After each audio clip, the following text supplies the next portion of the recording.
जी, हिमाचल के बाद कर्नाटका और कर्नाटक के बाद दिल्ली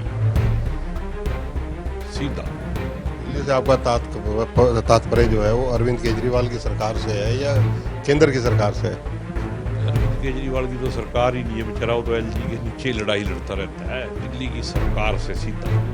मोदी जी की ताकत ही कांग्रेस का बिखराव है, क्योंकि मोदी जी ने ऐसा कोई काम नहीं किया नफरत फैलाने के अलावा और इस देश को धर्म और जाति में बांटने के अलावा कोई काम पिछले 9 साल में नहीं किया। अगर ऐसा किया होता तो 9 साल के बाद विकास के एजेंडे पे इलेक्शन लड़ते, वो बजरंग बली के सहारे नहीं लड़ते। तो मोदी जी को शायद ज्ञान नहीं था कि बजरंग बली जाट है और जाट कभी भी बीजेपी में जा नहीं सकता। केंद्रीय मंत्री चौधरी बीरेंद्र सिंह आपको लगता है कि बहुत जल्दी कांग्रेस में होंगे? होना तो चाहिए। बीजेपी वाले पता नहीं कैसे सहन कर रहे हैं उसको। करने से तात्पर्य क्या है आपका? देखो कल भी उन्होंने क्या कहा, तो ये हमारे को कहते हैं कांग्रेस से आया हुआ है, ये तो इतना दुखी है बेचारा वो, तो बुढ़ापे में उसको थोड़ी बहुत शांति कांग्रेस में मिलेगी। बीजेपी की नेगेटिव सोच को लेकर 24 घंटे घटिया सोचते हैं, पता नहीं क्या। आप देख ही रहे हो ना जनसंवाद कितना बढ़िया कर रहे हैं। मैं तो मुख्यमंत्री जी को कहता हूँ भाई डट के लोगों को डांटो, पिटवाओ, मारो। आपने देखा नहीं एक करनाल में पत्रकारी पकड़ के अंदर कर दिया, क्या गलत किया उसने? करप्शन के खिलाफ ही तो बोला, एक बाथरूम लफ्ज गलत मुंह से निकल गया, तो क्या वो देशद्रोही हो गया? पंजाब केसरी में आप सबका स्वागत है। मैं हूं चंद्रशेखर धरनी। इस वक्त कांग्रेस के असंध से विधायक शमशेर सिंह गोगी हमारे साथ मौजूद है, बातचीत करेंगे। गोगी जी, स्वागत है पंजाब केसरी में। धन्यवाद, बहुत बहुत। गोगी जी, हिमाचल के बाद कर्नाटका और कर्नाटक के बाद दिल्ली सीधा। क्योंकि कर्नाटक ने देखो एक सिरे पे उत्तर में मतलब हिमालय से शुरू हुआ था हिमाचल, और साउथ में ताला लगा दिया ना, आंध्र और कर्नाटक है, बंद हो गया फाटक साउथ का। अब दिल्ली में जाके ये गाड़ी रुकेगी और जो ये राष्ट्रवादी और क्या कहते हैं सो कॉल्ड देश प्रेमी है ना, इनसे छुटकारा देश की जनता को मिलेगा। दिल्ली से आपका तात्पर्य जो है वो अरविंद केजरीवाल की सरकार से है या केंद्र की सरकार से है? अरविंद केजरीवाल की तो सरकार ही नहीं है, बेचारा वो तो एलजी के नीचे लड़ाई लड़ता रहता है। दिल्ली की सरकार से सीधा। कर्नाटक में जिस तरीके का ड्रामा देश के प्रधानमंत्री और होम मिनिस्टर ने किया है, क्या ये देश की इन्होंने मतलब शान बढ़ाई है या घटाई है, इसका मूल्यांकन भी जनता करेगी। जिस लेवल पे देश का प्रधानमंत्री उतर गया और कितना पैसा खर्च किया है, और दुख की बात यह है कि सब कुछ करने के बाद भी इलेक्शन कमीशन चुप है। गोगी जी, राहुल गांधी, उनकी छवि जो पप्पू की किसी जमाने में बन गई थी, क्या ये पदयात्रा करने के बाद अब आपको लगता है कि कर्नाटका जिस प्रकार जीते, हिमाचल जीते, राहुल की छवि और प्रियंका गांधी की जो पोजीशन है इसमें निखार आ रहा है? देखो जी, राहुल गांधी ना कभी पप्पू था और ना वो पप्पू है। वो एक समझदार होनहार इस देश का लीडर था और आज भी है।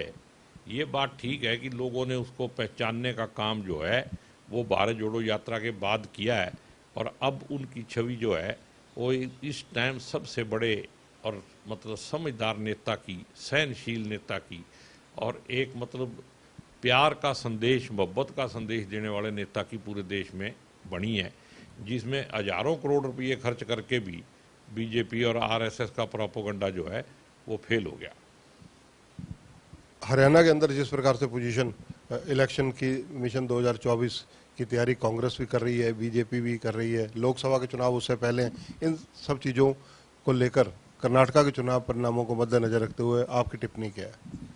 देखो कर्नाटक में जिस तरीके से कांग्रेस ने, स्टेट लीडरशिप ने एकजुट होकर राहुल गांधी के नेतृत्व में इलेक्शन लड़ा है, अगर पूरे देश के अंदर सभी स्टेटों में लोकल लीडरशिप जो है, स्टेट लीडरशिप, वो इसी तरीके से एक होके आपसी मतभेद दूर करके इलेक्शन लड़ेंगे तो पूरे देश में कांग्रेस जीतेगी। मोदी जी की ताकत ही कांग्रेस का बिखराव है, क्योंकि मोदी जी ने ऐसा कोई काम नहीं किया नफरत फैलाने के अलावा और इस देश को धर्म और जाति में बांटने के अलावा कोई काम पिछले 9 साल में नहीं किया है। अगर ऐसा किया होता तो 9 साल के बाद विकास के एजेंडे पे इलेक्शन लड़ते, वो बजरंग बली के सहारे नहीं लड़ते। बजरंग बली के भगत तो आजकल प्रियंका जी भी हो रहे हैं, जाखू मंदिर गए हैं कांग्रेसियों ने, कर्नाटक चुनाव परिणाम के बाद बजरंग बली जी को खूब नतमस्तक हुए जगह जगह जाकर। और मोदी जी को शायद ज्ञान नहीं था कि बजरंग बली जाट है, और जाट कभी भी बीजेपी में जा नहीं सकता। और बरिंदर सिंह जैसे भी बेइज्जती करा रहे बेचारे, वो भी आने वाले हैं वापस, जो गए हुए हैं वो भी आ जाएंगे थोड़े दिनों में। तो बजरंग बली तो हमारी तरफ ही रहेगा जब है ही मारा हो। तो पूर्व केंद्रीय मंत्री चौधरी वीरेंद्र सिंह आपको लगता है कि बहुत जल्दी कांग्रेस में होंगे? होना तो चाहिए, बीजेपी वाले पता नहीं कैसे सहन कर रहे हैं उसको। सहन करने से तात्पर्य क्या है आपका? देखो कल भी उन्होंने क्या कहा, भाई हमारे को कहते हैं कांग्रेस से आया हुआ है, ये तो इतना दुखी है बेचारा वो, तो बुढ़ापे में उसको थोड़ी बहुत शांति कांग्रेस में ही मिलेगी। आप हरियाणा में दावा कर रहे हैं जीत का, मिशन 2024 के तहत हरियाणा के अंदर कांग्रेस की गुटबाजी, जहां एक तरफ हुड्डा ग्रुप, उदय भांजी प्रदेश कांग्रेस के अध्यक्ष, कुमारी शैलजा, रणदीप और अगर देखा जाए किरण चौधरी, ये तीनों इकट्ठे, तो गुटबाजी कांग्रेस के आपको आने देगी सत्ता में? ये गुटबाजी रहनी नहीं है, कर्नाटक के बाद सबकी कैंच लिगड़ जाएगी। अब राहुल गांधी की ताकत इतनी बढ़ जाएगी कि इनकी किसी की हिम्मत नहीं है उसके सामने बोलने की। राहुल गांधी थोड़ा सा सख्त फैसला लेगा, मैंने पहले कहा ना, वहाँ भी तो सिद्धरमैया डी के शिव कुमार ने दो ऐसे भाइयों की तरह आपस में इलेक्शन लड़ा है। वो मैसेज सारे हिंदुस्तान के लिए है, और अगर हरियाणा वाले नहीं समझे तो जनता समझा देगी। रणदीप सिंह सुरजेवाला कर्नाटका में कांग्रेस के सिपह सलार थे, एक तरह से सारा प्रभारी के रूप में काम कर रहे थे, उनको कितने नंबर देंगे आप? नहीं, मैंने तो ये बात तो पहले आपसे पहले मैं कह चुका ये, भाई जब मोदी जी को यही नहीं पता था कि बजरंग बली जो है वो जाट है, हमने पहले ही सुरजेवाला को वहाँ बजरंग बली के रूप में भेज रखा था, इसलिए फतेह हमारी ही होनी थी। हरियाणा में किन मुद्दों को लेकर कांग्रेस मिशन 2024 के तहत चलेगी? बीजेपी की नेगेटिव सोच को ले, 24 घंटे घटिया सोचते हैं, पता नहीं क्या। आप देख ही रहे हो ना जनसंवाद कितना बढ़िया कर रहे हैं। मैं तो मुख्यमंत्री जी को कहता हूँ भाई और डट के लोगों को डांटो, पिटवाओ, मारो। हैं, आपने देखा नहीं एक करनाल में पत्रकारी पकड़ के अंदर कर दिया, क्या गलत किया उसने? करप्शन के खिलाफ ही तो बोला, एक बाथरूम लफ्ज गलत मुंह से निकल गया तो क्या वो देशद्रोही हो गया? जो लोग करप्शन कर रहे हैं उसी दफ्तर में बैठ के पवित्र संविधान की सौगंध खा के करप्शन कर रहे हैं, उनको तो अंदर कर नहीं रहे। और जो आदमी मतलब आवाज उठा रहा है करप्शन के खिलाफ, वैसे जीरो टॉलरेंस है। और मुख्यमंत्री जी को पहले भी मैं कई बार कह चुका हूं कि करनाल ही नर्सरी है करप्शन की। पहले आपने देखा था ना, एक बड़ा घपड़ा लिगड़ा था वहां, तहसीलदार, डीटीपी, डीसी, एमपी सारे थे उसमें। फिर वो जब एमपी का इनका नाम आ गया फिर वो रुक गया मामला, क्योंकि डीसी तो अंदर जा नहीं सकता, छोटे मोटे क्लर्क जा सकते हैं। कांग्रेस मुद्दों पर अगर सोचे तो वो मुद्दे कहाँ रह गए कांग्रेस के, जिन पर हरियाणा में वापसी कांग्रेस करने की तैयारी में है? सिर्फ बीजेपी के नेगेटिविटी को लेकर चलने से तो कांग्रेस सत्ता में आ जाएगी, ये आपको ही लगता है? नहीं, कांग्रेस तो सत्ता में आई बैठी है, सवेरे इलेक्शन करा दो आप। बात यह है भाई, हमारा तो सिर्फ सबसे बड़ा मुद्दा यह है कि जो ये कि इन्होंने परेशान पत्र बना रखा है, बहुत सारे पोर्टल बना के लोगों को मूर्ख बना रहे हैं, कभी इस गेड़े में उसमें। आप मेरे को बताओ, एक पोर्टल सिंगल होना चाहिए, सिंगल विंडो सिस्टम होना चाहिए। यहाँ तो कागज ही पूरे नहीं होते।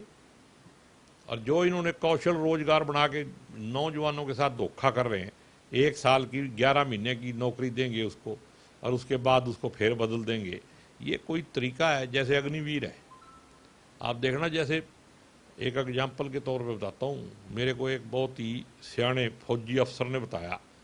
वो कहता है भाई रशिया जो है यूक्रेन से इसलिए दब गया कि उन्होंने भी ये अग्निवीर वाली योजना चलाई थी, वो कॉन्ट्रैक्ट पे थे 4-4 साल के। वो कहते हैं भी हमने मरने के लिए थोड़ी कॉन्ट्रैक्ट कराया था।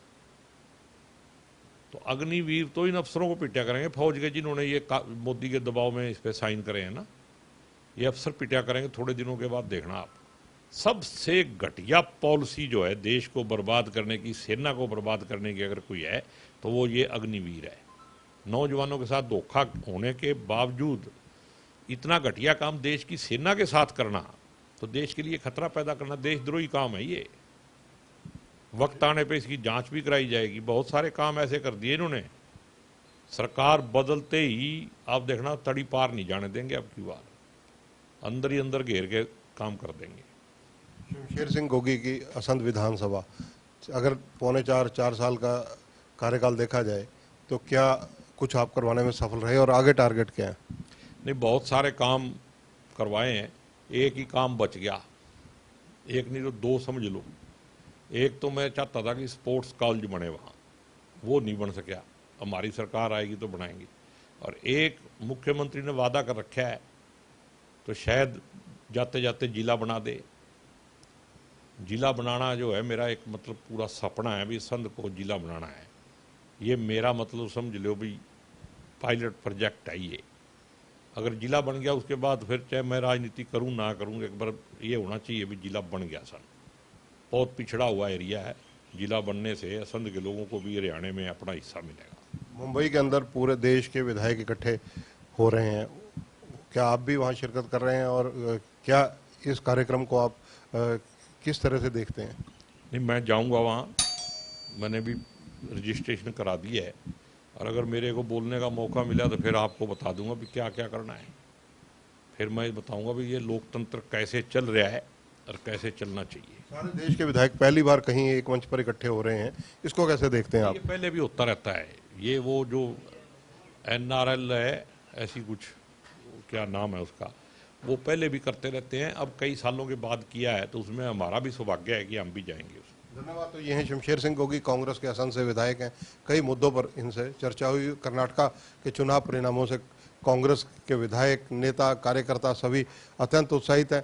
पहले हिमाचल जीता था, अब कर्नाटका जिस प्रकार से कांग्रेस ने जीता है तो उसको लेकर इनको ये उम्मीद है कि मिशन 2024 में हरियाणा की जनता उनके साथ खड़ी नजर आएगी। ये दावा कर रहे हैं इस मामले में कि बीजेपी के जो नेगेटिव वोट है उसका लाभ जो है कांग्रेस को मिलेगा।